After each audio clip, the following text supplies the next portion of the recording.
Hello friends, अगर आप CTET दिसंबर 2024 का एग्जाम देने जा रहे हो तो आप सभी के लिए क्लास बहुत इंपॉर्टेंट है। स्क्रीन पर आप देख भी पा रहे होंगे सीटेट ईवीएस का क्वेश्चन है। क्वेश्चन के साथ साथ दोस्तों हम लोग जो है एनसीईआरटी का पेज जो है यहाँ पे उसमें जो डिटेल दिया है इससे रिलेटेड सारा पॉइंट यहाँ पे देखते हुए चलेंगे। इससे क्या होगा कि क्वेश्चन तो आपका तैयार होगा, क्वेश्चन के साथ साथ जो एनसीईआरटी है वो भी आपकी जो है तैयार हो जाएगी। तो इससे पहले की क्लास जिन लोगों ने नहीं देखी आप लोग जरूर देखिएगा, बहुत ही इंपॉर्टेंट क्वेश्चन हम लोगों ने सॉल्व किए हैं। क्वेश्चन के साथ साथ एनसीईआरटी के पेज से हम लोग डिटेल देखते हुए चल रहे हैं।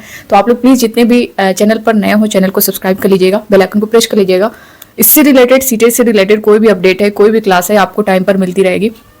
और मैं आपको यहाँ पे बता दूं कि बहुत से ऐसे अगर देखें तो 90% ऐसे अभ्यर्थी हैं जो अभी तक चैनल को सब्सक्राइब नहीं किए हैं, क्लास वॉच कर रहे हैं, डेली जो अपडेट मिल रही है सब कुछ वॉच हो रही है, बट जो है अभी तक नहीं किए। सिर्फ 10% अभ्यर्थी ही जो है सब्सक्राइब किए हुए हैं। तो प्लीज़ आपसे रिक्वेस्ट है ऐसा ना करें, सब्सक्राइब कर लें। यहाँ पे आपको सिर्फ एक बटन प्रेस करना है, उससे आपका कुछ नहीं जाता है। अगर उससे मुझे जो है थोड़ी सी ही खुशी मिलती है तो आप लोग उसे देने की कोशिश करें। तो फिलहाल स्टार्ट करते हैं। आप लोग प्लीज आज ये काम कर दीजिएगा।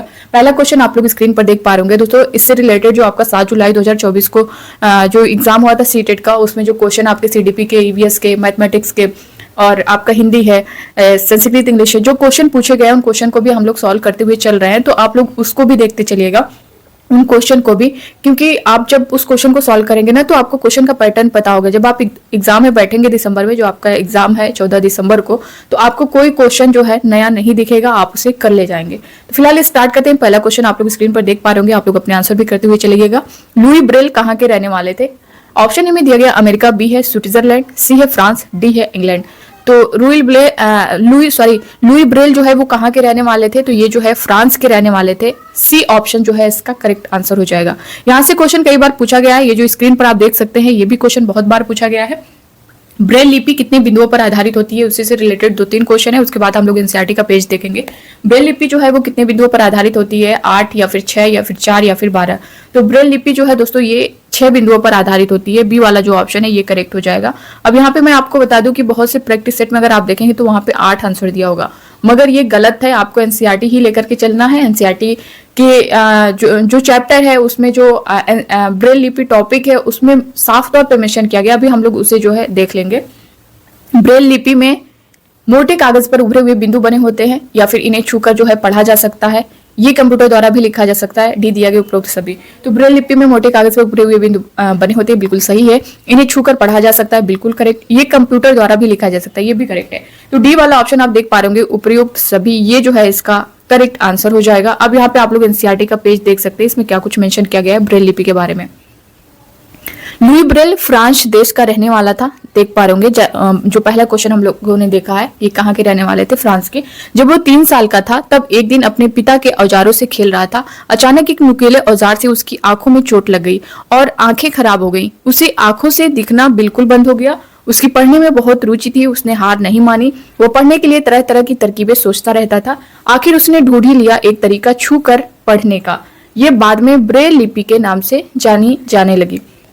इसी तरह की लिपि मोटे कागज पर उभरे हुए बिंदु बने होते हैं। उभरे होने के कारण इन्हें छूकर पढ़ा जा सकता है। उभरे होने के कारण जो है इन्हें छूकर पढ़ा जा सकता है। ये लिपि 6 बिंदु आप देख सकते हैं, 6 बिंदुओं पर आधारित होती है। ये एनसीईआरटी की लाइन है। आजकल ब्रेल में नए नए परिवर्तन हुए हैं जिससे इसे पढ़ना लिखना और भी जो है आसान हो गया है।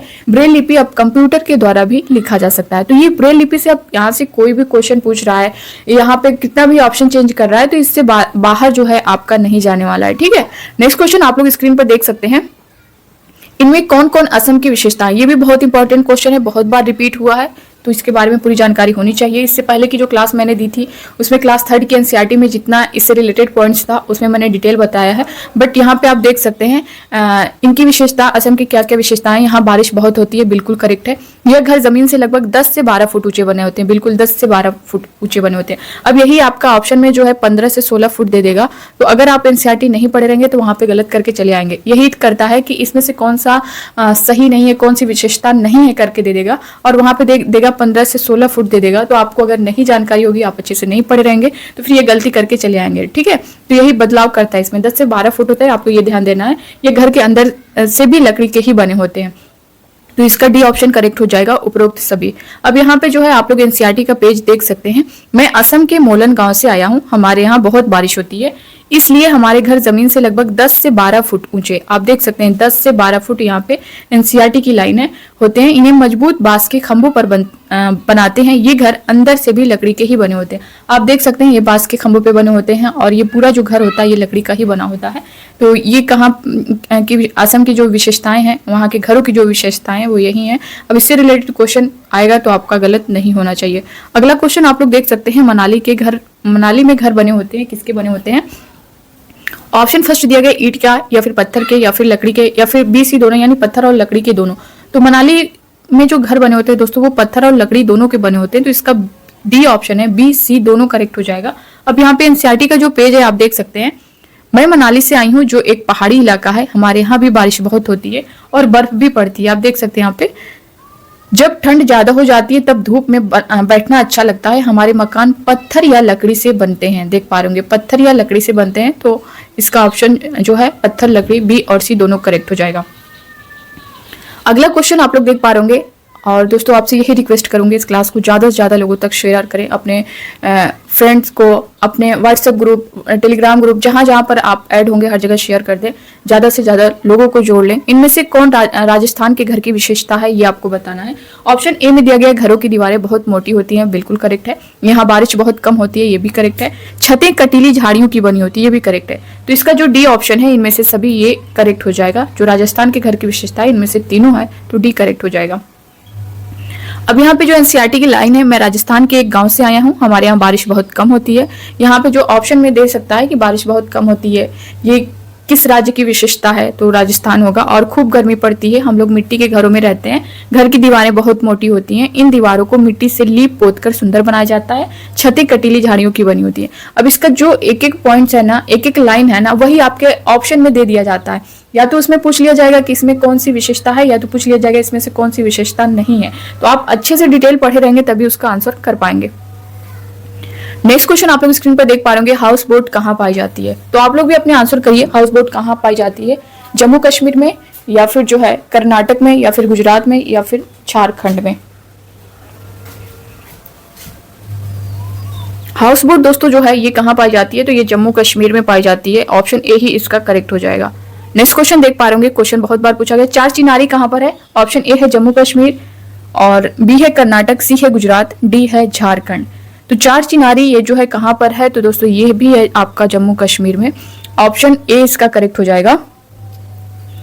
इसको जो है दोस्तों चार चिनार भी बोला जाता है, चार चिनार या फिर सॉरी, चार चिनार या फिर चार चिनारी के नाम से भी इसे जाना जाता है। और यहाँ पे दोस्तों